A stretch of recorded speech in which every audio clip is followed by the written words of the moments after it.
पहली प्रेस वार्ता में आप सबका बहुत बहुत अभिनंदन। आज आप सबसे रूबरू होना था और आप सबको पता है कि इस समय हिंदुस्तान में आज़ादी के अमृत महोत्सव का ये अभियान चल रहा है।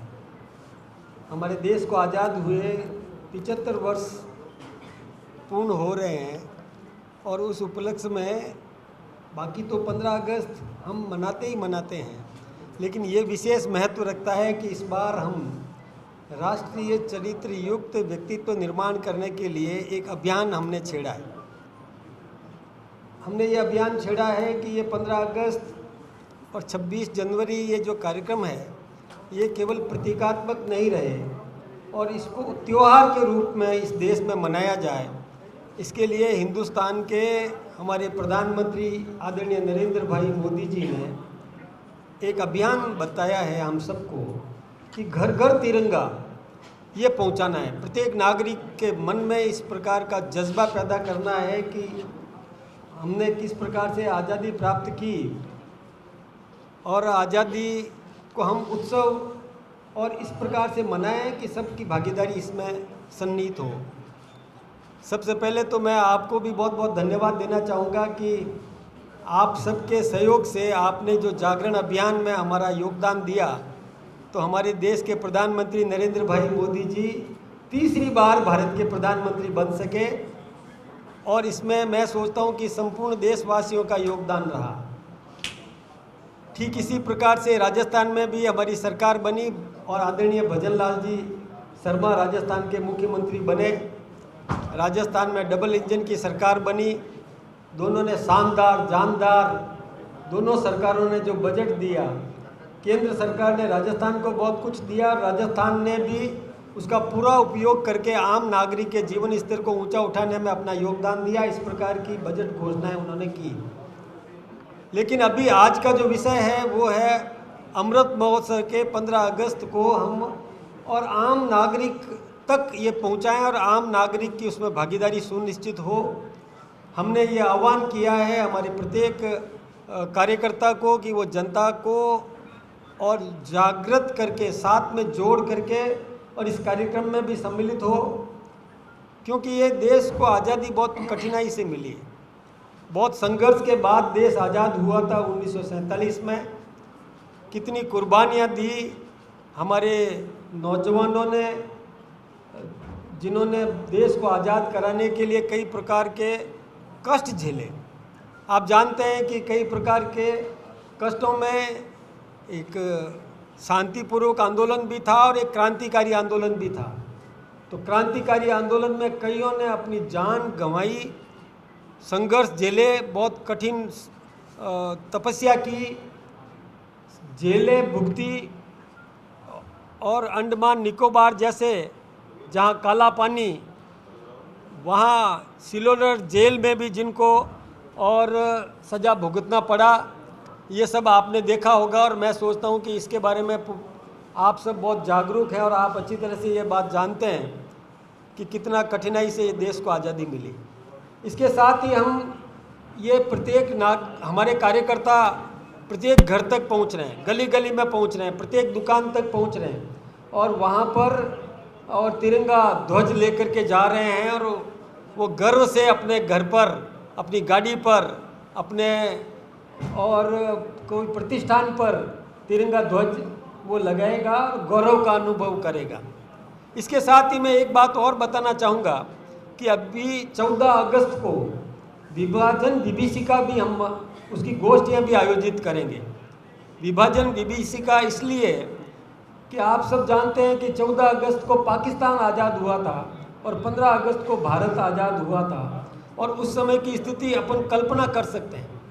आज आप विचार करें कि उस समय क्या गुजरी होगी उन लोगों पर कि टेबल पर बैठ करके नक्शे में तो विभाजन कर दिया, लेकिन जो धरातल पर गांव था, जो बॉर्डर एरिया में आता था, उसको ये पता भी नहीं था कि मैं हिंदुस्तान में रहूँगा या पाकिस्तान में रहूँगा।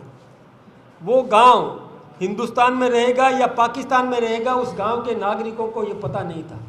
वहाँ पर कत्लेआम किया गया उस समय आप एक कल्पना और करें कि आबादी का आदान प्रदान हुआ, तो आप कल्पना करें कि किसी ने अपना भवन निर्माण किया, अट्टालिका बनाई और तिल तिल जल करके खून पसीना बहा करके उस भवन को तैयार किया, उस भवन को सजाया, संवारा, तैयार किया, उस भवन के साथ में अपना बिल्कुल भविष्य भी जोड़ करके जो बैठे हुए थे उन लोगों को अपना वो भवन छोड़ करके जाना पड़ा। साथ लेकर के कोई जाने की स्थिति उनकी नहीं थी, केवल जान हाथ में लेकर के वो निकल सकते थे, परिवार के कुछ सदस्यों को बचा करके निकल सकते थे, कईयों की बहन बेटियां छीन ली गई। ये ऐसा दुर्दांत वो दृश्य था जिसकी कल्पना की जा सकती थी। और दूसरी तरफ ऐसे लोग बैठे थे जो पहले से नज़र गड़ाए बैठे थे कि ये देखिए ये हिंदुस्तान जाएगा, ये अपना भवन छोड़ के जाएगा और मुझे इस पर कब्जा करना है, उस पर प्रतिस्पर्धा लगी थी। दूसरा कहता था नहीं यार ये तो मैं कब्जा करूँगा। यानी वहाँ लड़ाई वो चलती थी कि हमारे खून पसीने की कमाई से तैयार की हुई अट्टालिका पर लोग काबिज होने के लिए और आपस में प्रतिस्पर्धा कर रहे थे, और इस तरफ दूसरी तरफ हमारे जो रो करके आंखों में आंसू लिए, जान हथेली में लेकर के और उन लोगों को अपना घर छोड़ करके और हिंदुस्तान में आना पड़ा। ये कल्पना की जा सकती है कि उस समय का दृश्य क्या हुआ होगा। ठीक इसी प्रकार से वो भी कल्पना की जा सकती थी कि जो बॉर्डर पर जो गांव हैं जिनको ये पता नहीं है कि हम कहाँ रहेंगे, उसमें कई गांवों के नाम मैं गिना सकता हूँ। एक आप लोगों में से कुछ लोगों ने पढ़ी होगी फ्रीडम एट मिडनाइट, जिसका हिंदी रूपांतरण भी हुआ आज़ादी आई आधी रात। वो आपने किताब पढ़ी होगी जिस पर भारत की तत्कालीन सरकार ने प्रतिबंध लगा दिया था उस पुस्तक पर। उस पुस्तक को कोई रख नहीं सकता था। ये परिस्थितियाँ भी बनी क्योंकि उससे एक विकराल दृश्य पैदा होता था, विकराल स्थितियाँ उसमें आंकलन किया हुआ था। जैसे एक शेखपुरा गांव है, शेखपुरा गांव के लोगों का किस प्रकार से वो दुबक करके बैठे थे कि हम कहाँ रहेंगे, और दूसरी तरफ से हमला होता है और कत्लेआम मचाया जाता है। ऐसे कई गांवों की स्थिति बनी। ये विभाजन विभीषिका भी हमको याद करने की ज़रूरत है और हमको ये बताने की ज़रूरत है कि हमको सावधान रहना है। इस देश के प्रति मर मिटने की तमन्ना लेकर के हमको खड़ा होना है। फिर से कभी कोई ऐसी दुर्दांत स्थिति नहीं बन सके।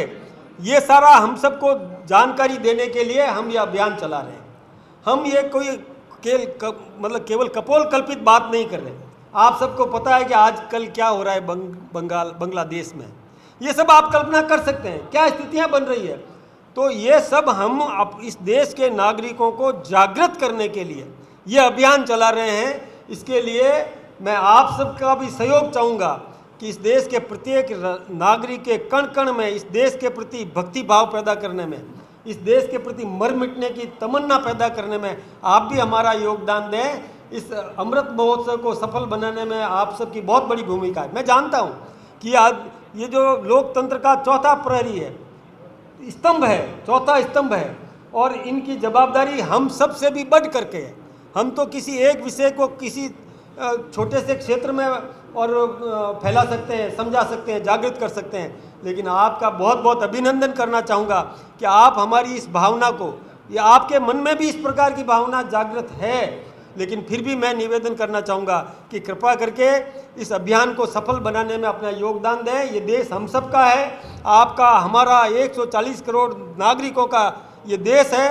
सबके साथ मिलकर के सबका विकास, और इस प्रकार से हम हिंदुस्तान के प्रधानमंत्री आदरणीय नरेंद्र भाई मोदी जी ने जो अभियान चलाया है कि सबका साथ, सबका विकास, सबका प्रयास, और सबके साथ में मिलकर के हर आदमी के जीवन स्तर को ऊंचा उठाने में अपनी अहम भूमिका निभाएं। आप सबका बहुत बहुत अभिनंदन, बहुत बहुत धन्यवाद।